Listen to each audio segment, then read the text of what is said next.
We're up. Okay. All right. What's up, How do you buddy? how do you how do you think you look? White. how how do you like my background?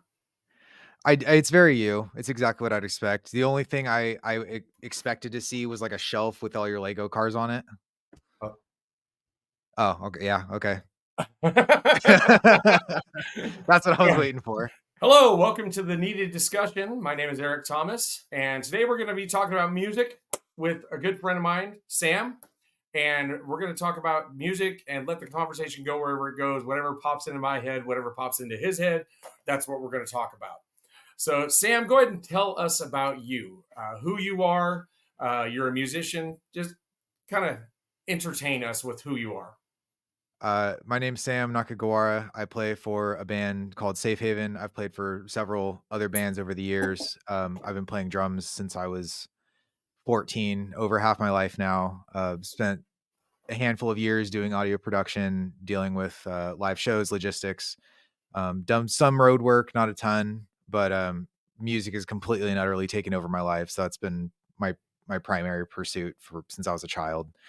Um, how long have we known each other now? I was what, 17? It's been like Yeah. 13 years, probably Yep. something like You that. you've been playing around with music since I've known you, and I Yeah. got to say I admire your dedication to it. You're not getting rich from it, but you spend so much of your time dealing with music. Going to your studio that you have, and doing mixing and stuff like that. I mean, you know, give me like an average day in Sam's life in regards to your music. I mean, because you incorporate your craft in everything you do. Yeah.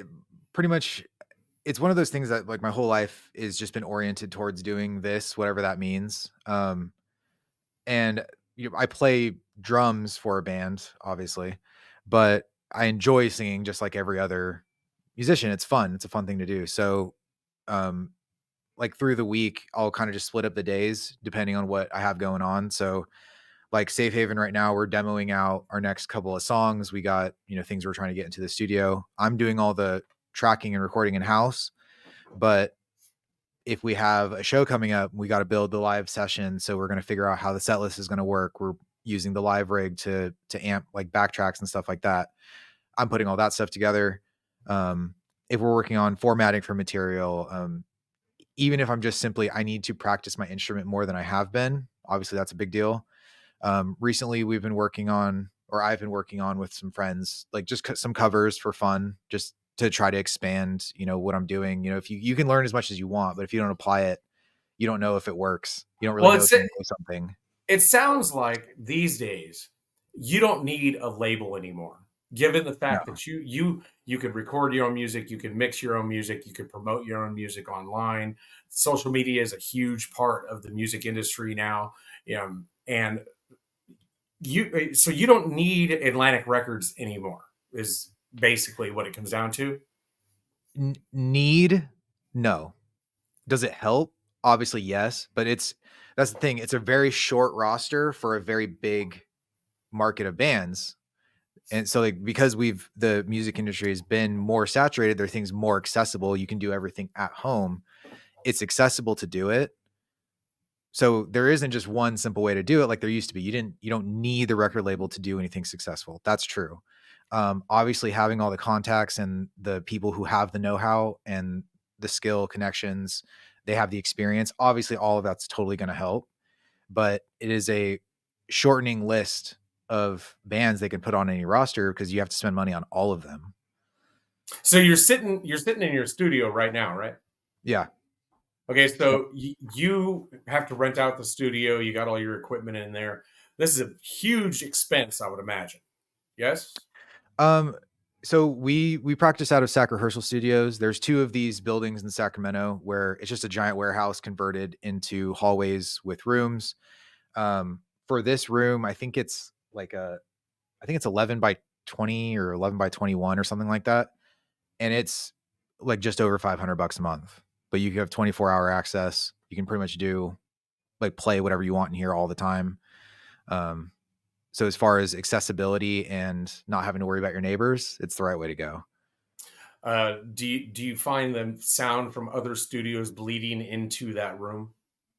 You do, but compared to a lot of other studios that are built similarly to this one is significantly better. Okay, so I'm like I said, I'm totally impressed with your dedication to it. What's some of the music that got you, really turned on to being a musician? I mean, what name some of the genres or band names that you really enjoy that got you kind of wanting to do this kind of lifestyle? I think music for me, I think was an inevitable destination, if you will. It was one of those things where like performances and concerts or live speeches or consumed live experiences for a room full of people is a very uniting experience, and I think it's kind of brings out the best in humanity, and sharing that experience with a room of people, whether you know them or not, that ended up being my favorite thing. So going to seeing live anything was where I wanted to be. I just didn't know it yet. So music was just a natural extension of that. I was told when I was 3 years old, sitting on the hood of my uncle's Firebird, that I said, "Metallica is my favorite band," because I didn't know any better, and then they stayed my favorite band for most of my life. But I Are they grew still up like are they still your favorite band? they're they are top 3 most influential bands that I've ever listened to, for Too sure. bad it's just really too bad Megadeth is better. But anyways, yeah, I think see, I was always I okay, when Dave Mustaine left Megadeth, I I went on his side. I was on team Dave. I really was. He Um, did get booted in a pretty brutal fashion, I'll give you that. well, But I was team Dave because just the simple fact that he writes all of Megadeth's music. yeah. It's not a team of people. You got Metallica, you got Kirk Hammett, you got Lars and James writing songs.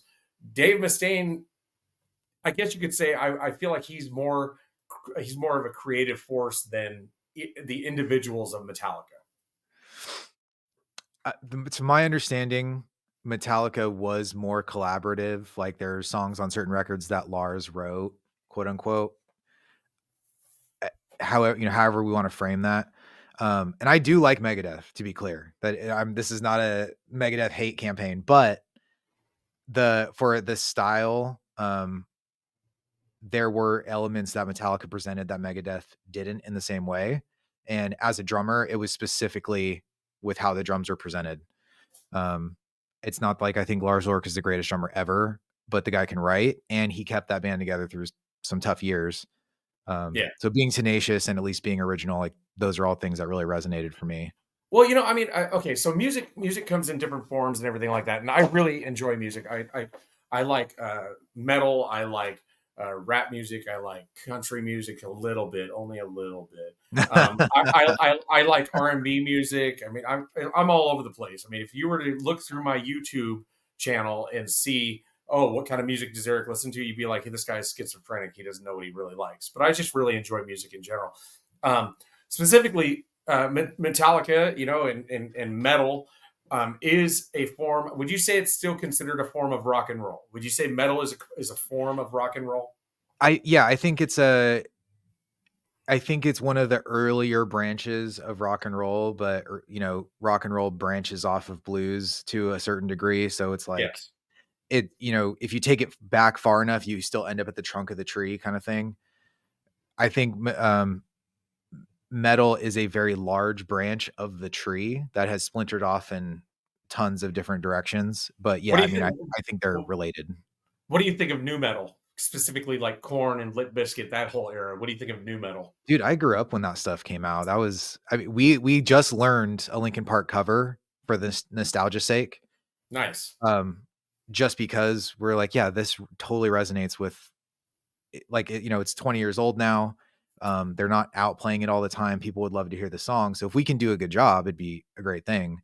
Well, I think I I like think new metal. I think I think new metal was great. I still am a big fan of Korn, but if you ask me, and I think I've said this to you before, as far as rock and roll goes, the last really good era, the last breath before rock and roll started to die, I would say would be the early '90s alternative like grunge era is when rock and roll really was just a powerhouse of, the industry. And now it seems like R&B's pretty much taken over most everything, that and country music. So So let me ask you this real quick. So because you've mentioned that before, and I don't particularly have a great argument against that, and I don't think I'm not sure that I think you're wrong, but do you think it's because that was the last evolution, like large evolution of rock music that we saw, or was it because music started becoming less culturally significant and more commercial? Because those are two separate issues. Okay, so okay, you got to go back. You got to go back a little bit. So before the grunge era and Nirvana and Pearl Jam and everything, you had a lot of hair metal.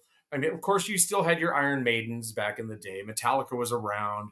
You Yep. had Guns N' Roses and everything like that. But a lot of what the industry was packaged for sale type of artists. I mean, even Metallica, was packaged by the label to look a certain way and sound a certain way.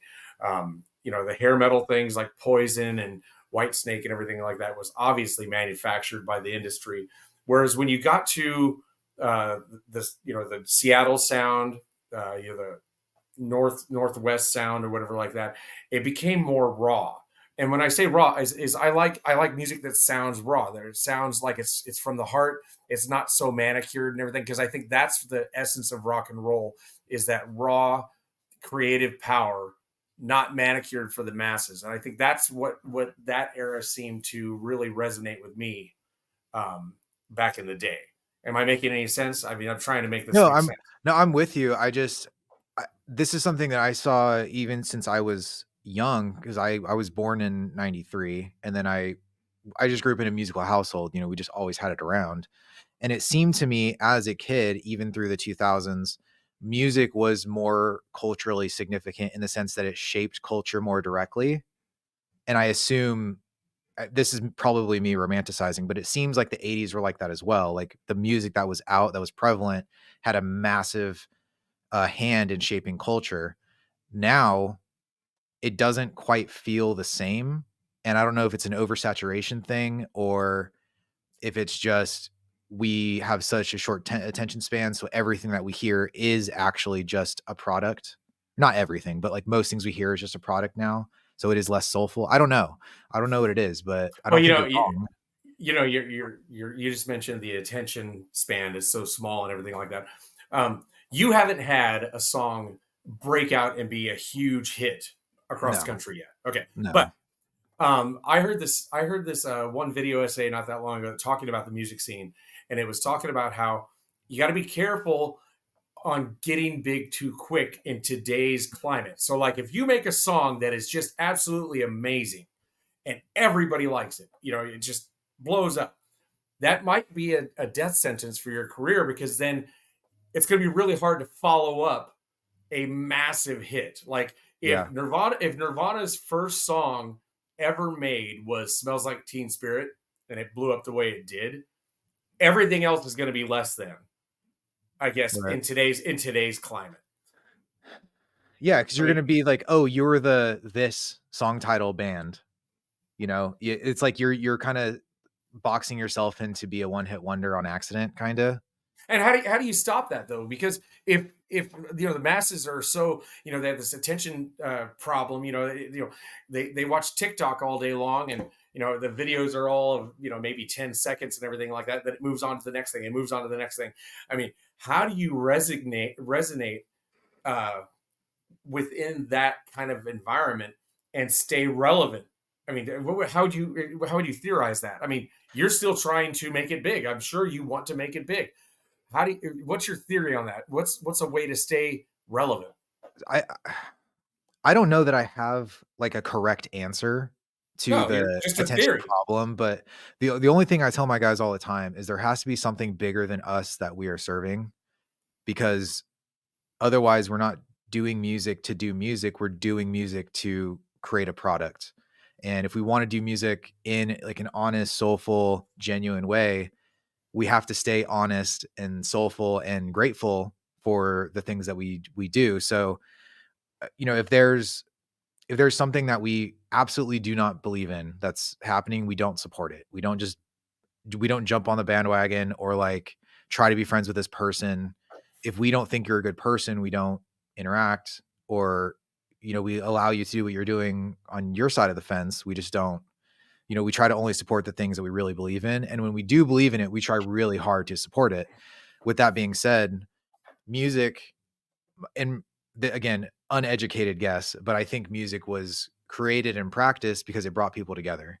Well, So I if that's was I it. was I was down in New Orleans one time, and I was in the French Quarter, and everywhere you would Mhm. go, there was a three-piece set, a three-piece band, just a singer, a guitarist, and the drums, or maybe a trumpet or whatever. But there are musicians everywhere, Yeah. and what I found very interesting about that is these were not paid gigs; these were just people on the corner Mhm. playing music, playing their heart out. And these were really good musicians doing their thing, playing their heart out, and just have it. They had a bucket out there for tips if you wanted to put tips out there for them. But you could tell they were doing it for the love of doing it. And Yeah. are you still, and your bandmates, are you still doing it for the love of doing it, or are you trying to make a living at it? A little bit of both. Optimally both, of course. So this is a okay, so follow me here a little bit. This is me trying to be an armchair philosopher, but there's this saying, like every ancient warrior culture, there's this idea that dying on the battlefield is the greatest honor, right? And I think what that means is that the highest honor is giving the ultimate sacrifice for what is most sacred to you. So, with that being said, you don't know you're making it off that battlefield, but if you go in anyways because the thing you're defending is so sacred that it's worth all potential outcomes, then you're on the right path. So And can I be at the show that you commit suicide sitting on your drum kit at your show? Can I be at that show when you do that? That way, you go out on the battlefield. I mean, I want to I'll be at text that you. show. Yeah, I'll just text let me you. know. Yeah, when you Yeah, decide yeah. to off yourself at your drum kit in a show, that'd be awesome. That'd be talk about a And showstopper. it That'd be would look awesome. great being a white kit. It would show up really good too. Um uh yeah, so just pick something that is so important to you that no matter what the outcome is, pursuing it is the right thing to do, you Well, I know? mean, I kind of did that when I was raising my kids. I mean, they talk about, what hill do you want to die on? Yeah. Uh, that's one of the hills I would die on. How my kids get treated, um, how the world is treating them. I got to explain it to them and everything like that. So that was something that I took a lot of passion in, and they grew up and they moved out, and they turned out really good. As far as like personally speaking, I don't know what I mean. I'm passionate about my marriage with my wife. I'm passionate about cooking. I'm passionate about, just expressing myself. I mean, I don't have something like what you're doing with the music. I mean, maybe this channel might be something that I can get that kind of passion about it, but it, I don't know. I mean, Well, it's I not something. I don't think your answer is a bad answer though, man. Like the most think about it. If you have kids and you do your damnedest to do a good job, right? Which knowing you, totally believe you did. It's imperfect, but I know that you care a lot about your kids. Like that was if it's not good for them, you're not going to do it kind of thing. And they're going to outlive us and they're going to have kids and they're going to take what the good things that you passed on, they're going to pass it on to their families and it's going to branch off and multiply in ways that you can't do in your one single lifetime. So the most good in the world is raising people who are good for the world. Well, I heard this one person say one time that 100 years from now, I'm sorry, 100 years after you die, the average person is not remembered 100 years after they die. Yeah. Yep. And do you want to be? I mean, I don't really care if I do get remembered 100 years after I die. Um, if as a musician, though, it's very possible you could be known 100 years after you die as a musician.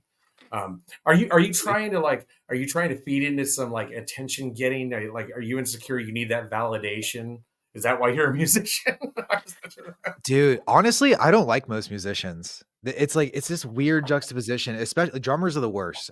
Drummers are my least favorite of all musicians. Why is And the that? reason being is you're less common. There, fewer people want to play drum set than other instruments. It's expensive, cumbersome, it's like physically more demanding. There's not as many people doing it. So when you get to a point where you're decent, you're like 17, 18, you're like playing shows, you're doing the thing. All these people ask you all the time, like, hey man, do you want to come play for our band? Or do you want to do this, do that? Because you're in demand because people don't play your instrument. And Okay. then you're like, oh, well, everyone wants me all the time. So I must be great. Well, and I don't even think it's a conscious thing. I did some of it when I was young as well. Like the ego gets to you because you're like, dude, I'm killing it, right? Everyone says I'm awesome. I can't. So if everyone says it, it's got to be true, right? No, that doesn't mean it's true. You have Well, the biggest responsibility, and if you don't actually put in the work, everyone suffers for it. okay. So the front man for a band is usually the singer, right? Yeah. Usually. Okay. So and you're sitting in the back, you're doing your thing. I can appreciate a good drummer when I hear it. Um, but as far as like the archetype or the standard for who's the drummer, are they the crazier one, or is it the lead singer, are they the crazier one? Who, if you had to lump groups of musicians together, who do you not want to be around, and who do you want to be around? Guitarists, singers, drummers, or bass players? I mean, who would you rather be around? Probably bass players, to be honest with you. Probably. Bass players always seem really chill, like they're just doing their thing, kind of in the background. They're not really going crazy. They're Yeah. not the focal point. I think they have the least amount of drawbacks as a stereotype, is what I think it is. Because like the singer diva thing, that's kind of real.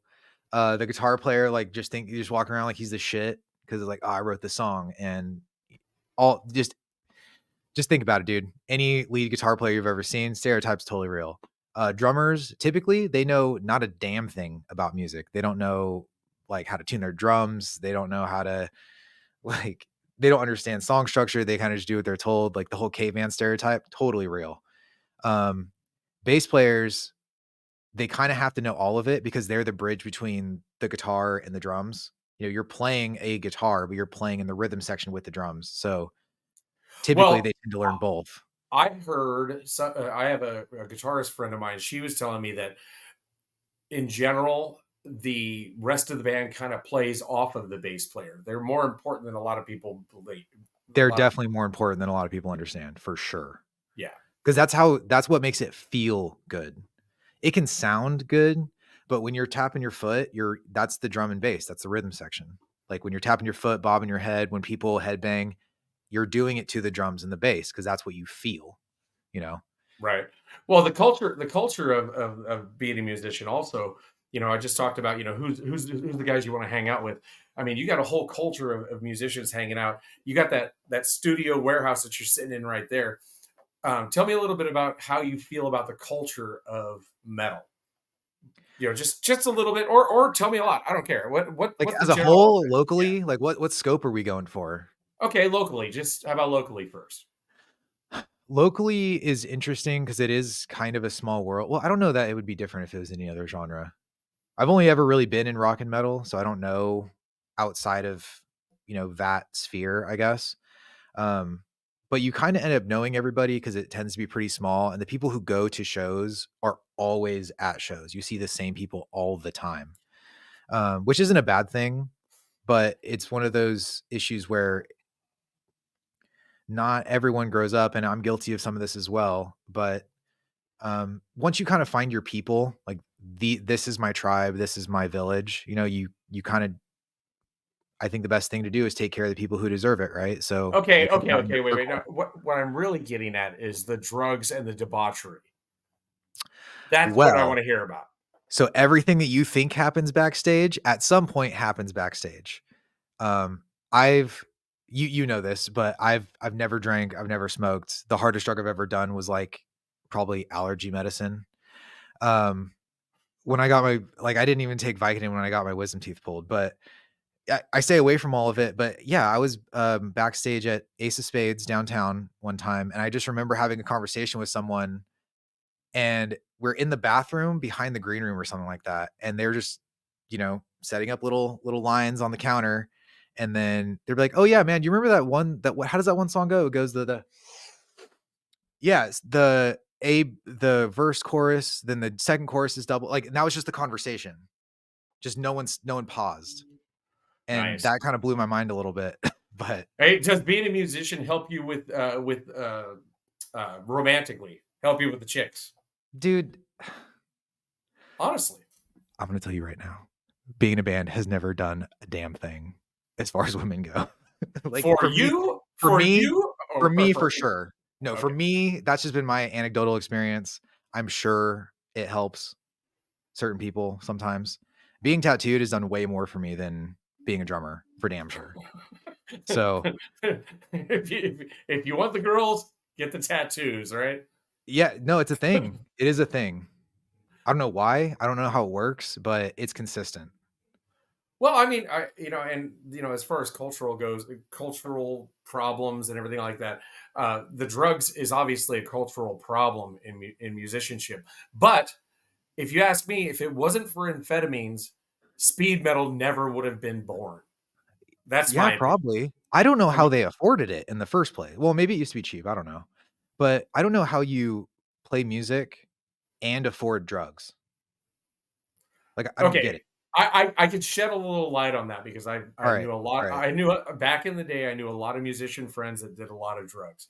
And here's the thing about drugs, and this is just my opinion, is that if you're going to dabble in drugs, do drugs every now and again, it costs a lot of money.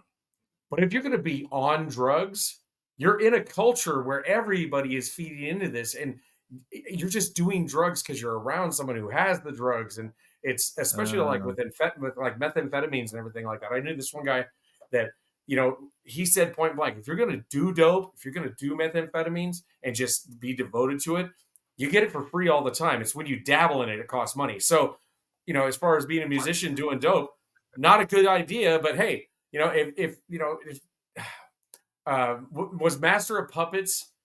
Does that song exist primarily because methamphetamine exists? I don't know. Maybe. I don't I I don't know how any drugs feel. I just look at people and, like, you look worse now than before you did that, whatever that was.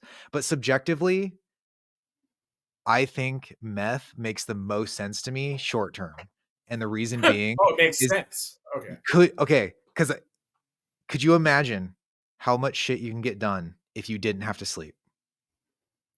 Yeah, but okay. So I've never done crystal meth, but most people I know that have done it, what ends up happening is, yeah, they're up and they're wanting to do things, everything, but they do everything halfway. They start a project, like they start a puzzle, and then they get Oh, distracted, and then it never really gets done. My dad when he was doing dope, he would go out in the garage and start working on the car, and take something apart on the car, and then come down, and he's like, he'd be like, "Oh man, I don't want to put this back together," and everything like that.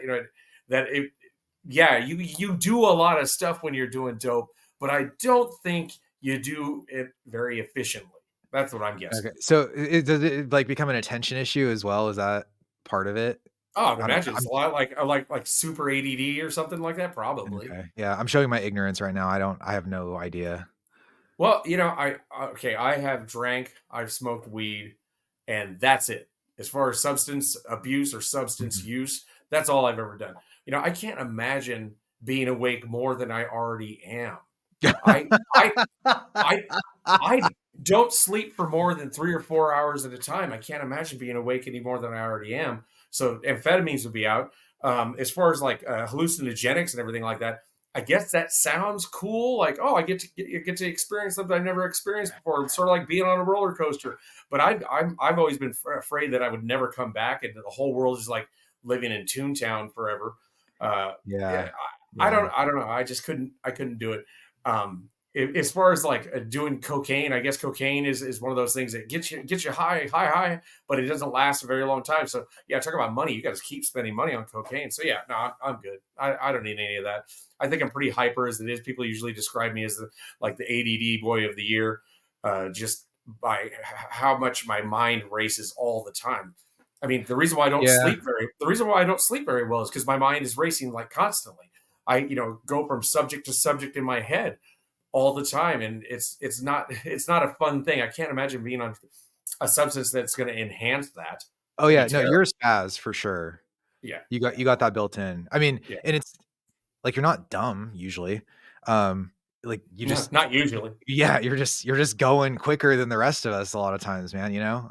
There's so many times like, we would do this at work, and we're like, "Hey, we should probably, like, go back to work, right?" Like, I remember there was oh, this okay, I remember this specifically, dude. You asked me this question, and I've asked this question for, like, the last decade since you brought it up. If you could be a tribute band to any band, what would you pick? And I remember your answer was the Beastie Boys, and I was like, "That's an amazing answer. Hell yeah, That's a Beast, great answer. all day, every day.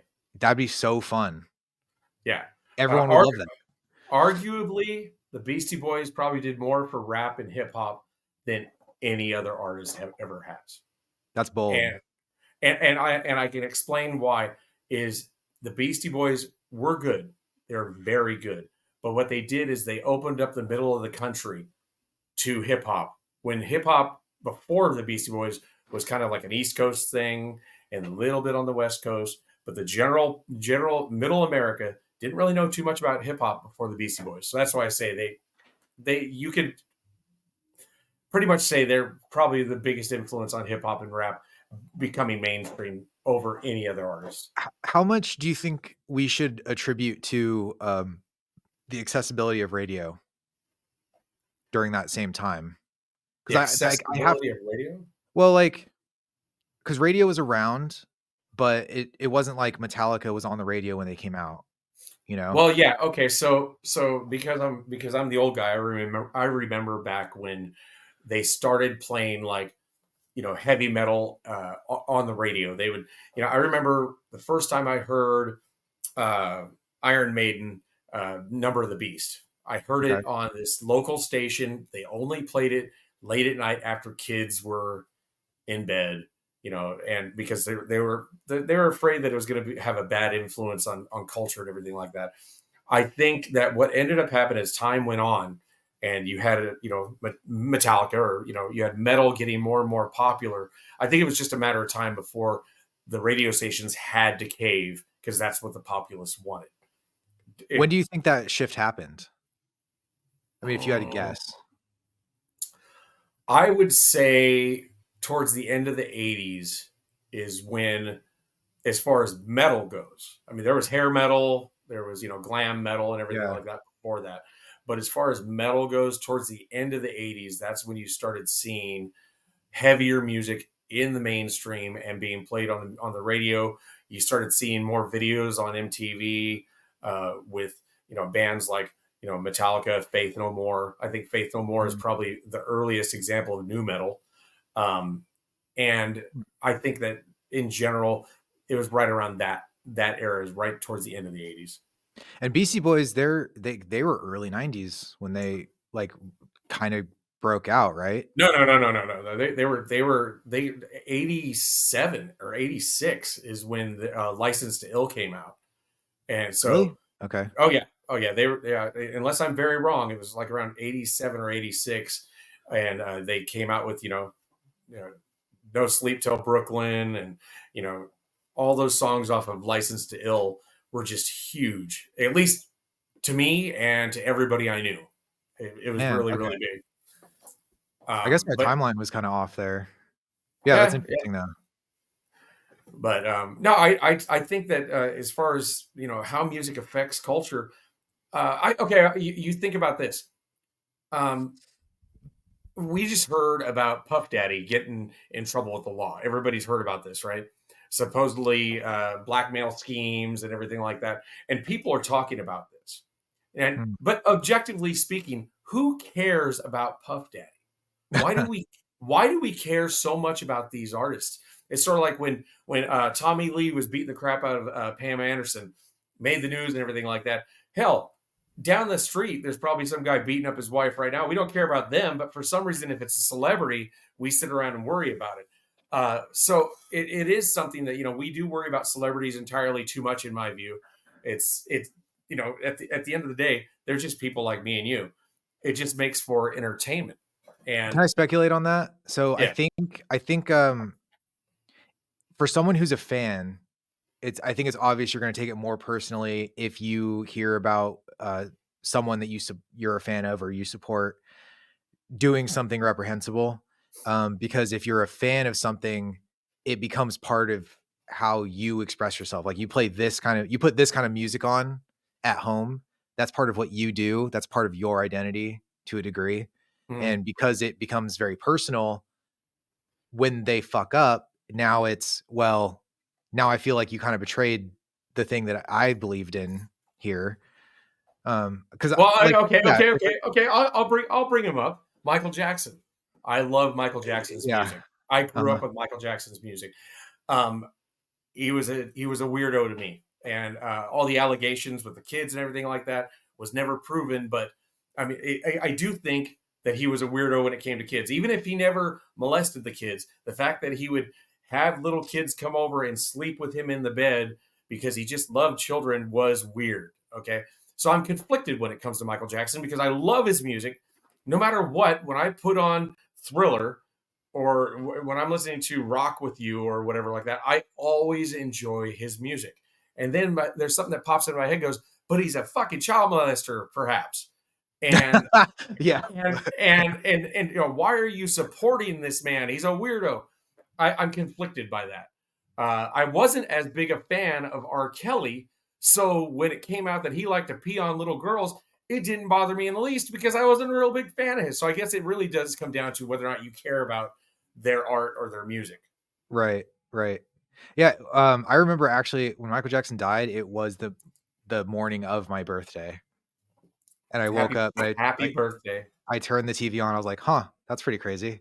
Um, as someone who didn't, I was in rock and metal, but I knew who Michael Jackson was, like, that, I mean, he's significant enough, you can't miss that. Yeah. Who Um, doesn't who doesn't know Michael Jackson? yeah, yeah, I mean, I don't think anyone's ever gonna be that big ever again. I don't think it's possible. It's yeah. I mean, you got certain icons of the music industry that are just never going to go away. The Beatles are always going to be known.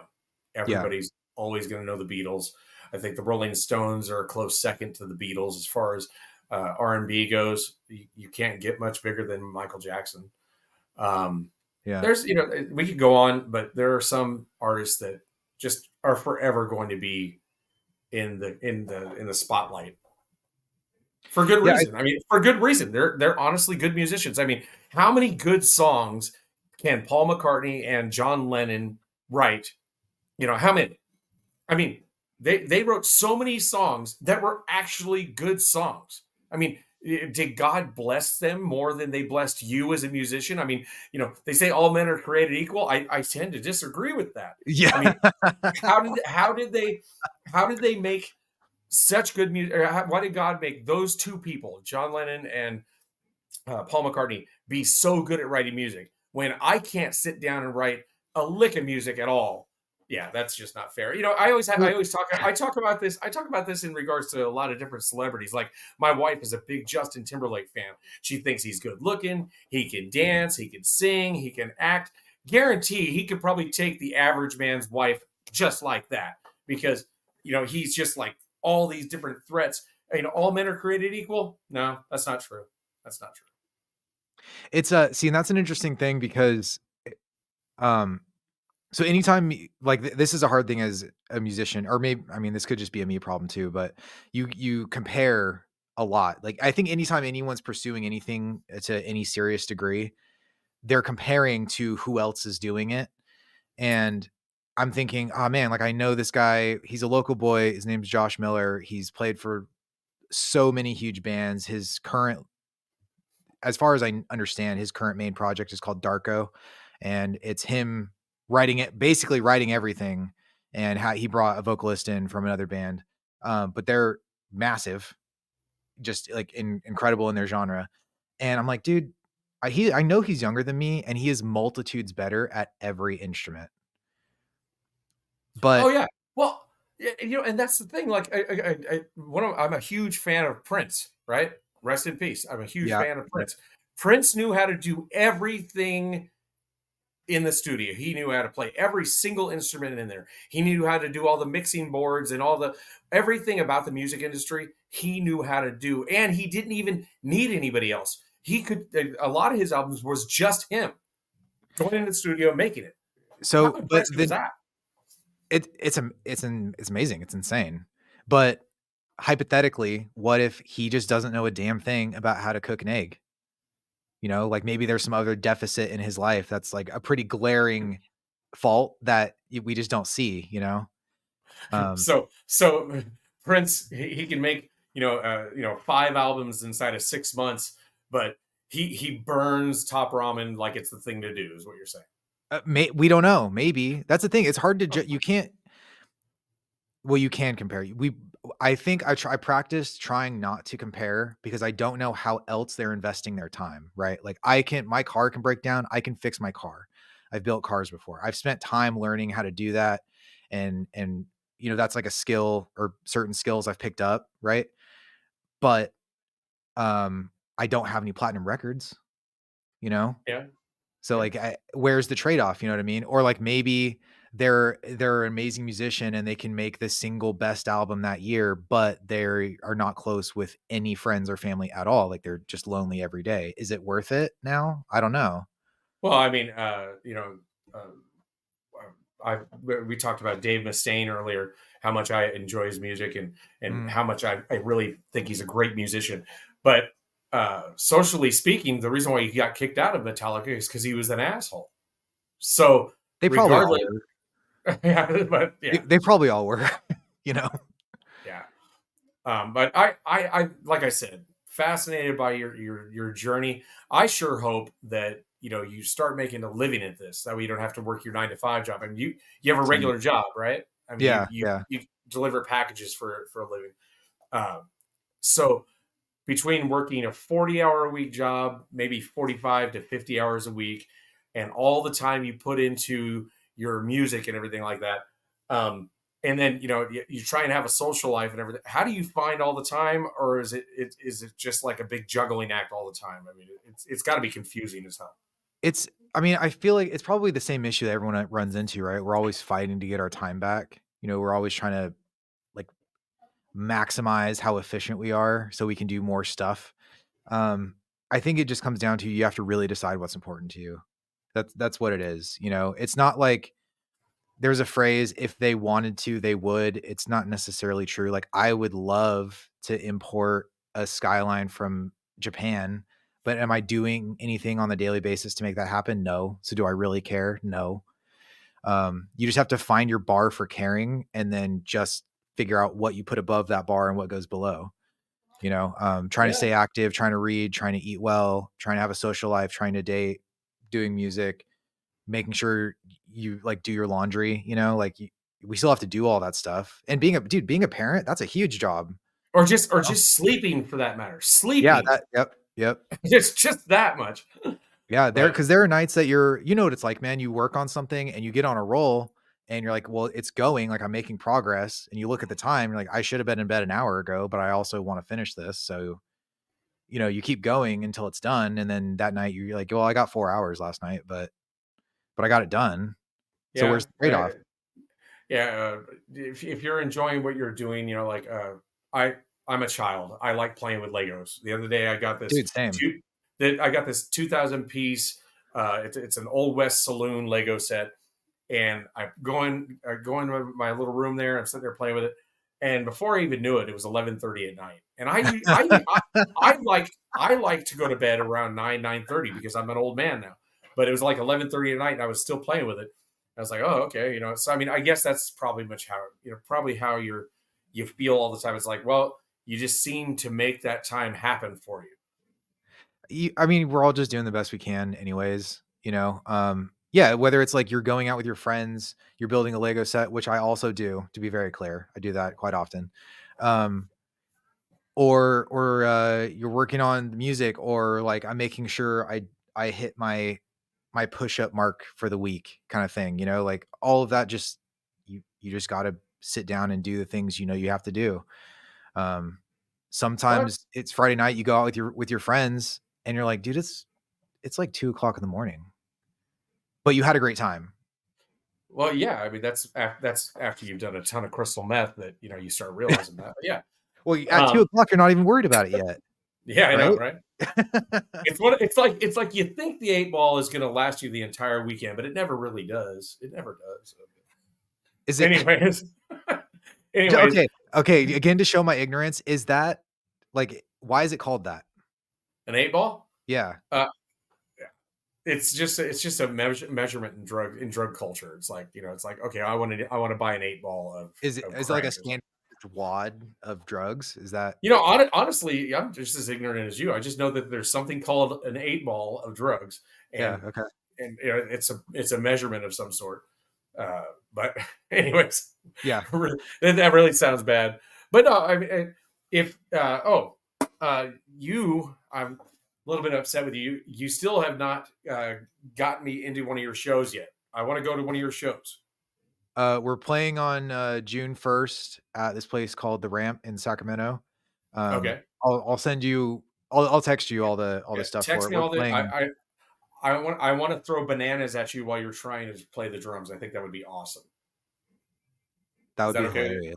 Yeah. Just throw bananas, throw fruit, throw something at you while you're trying to play the drums. That's my plan. It would be yeah. Dude, if you walked in with a wad of bananas and like you just owned it, like no one said anything, you're just like, yeah, I just have a stack of bananas with me, and then you just started unloading halfway through the set, that's hilarious. Yeah. No, I would take them out of the peel. I would throw peeled bananas at you Oh, while you're trying to play the drums, because that way you don't get hurt. But I think it'd be hilarious just to pelt you with peeled bananas while you're trying to play your dude, I'm gonna drums. have a slab of banana down the side of my face. It's gonna That'd be have like awesome. yeah, That'd be that's awesome. pretty funny, Yeah. honestly. So, You better anyways, well, deliver. yeah, exactly. No, I'm not lying. I'm not lying. I will, and I'll have my wife there to record it. So yeah, Okay, yeah, yeah. it's going online. It may That's end up on sick. this channel. It may end up on this channel. That's I'll tight. add it. I'll add it to this video that we're doing right now. Oh my that would dude, you'd be my hero. Right there, I you would go. love that. All right, Sam. Well, here's what I want you to do. I want you to tell everybody everything that you want them to know about you and your band, so that they can try and find you on the internet, and enjoy you, and just give you some exposure. Go ahead and tell everybody who you are. You can pretty much find all my handles under Slim Sushi Drummer, on basically every platform. Actually, that's a lie. I don't have Twitter or X or whatever. The band is going to be Safe Haven, single word underscore CA at pretty much everything. We're going to be coming out with new music this summer. We're playing June 1st with our boys in Saltwind, and we're still doing it. We'll be here every week. Well, it was great talking to you. Once again, this channel, I know it seemed like we were kind of all over the place. That's kind of the point. Mhm. I hope you had a good time on this. And don't forget to tell your friends about this channel, because I really would like to. This is fun for me. I'm never going to make any money with it, but it's a lot of fun. So I this had a is great the neat. time. This is the Needed Discussion. My name is Eric Thomas. Make sure you like and subscribe, everybody, and we're out of here. Sam, say goodbye. All right. See you guys. Take it easy. Take care. Hey, thanks for coming on my channel and hearing what I have to say about this, that, and the other. Let me know in the comments what you think. Let me know if there's anything you want me to talk about, and let me know what your comments are about your own comments, and I'll comment on your comments about your comments. And remember that the best conversations go nowhere and everywhere. Be sure to like and subscribe. Have a great day.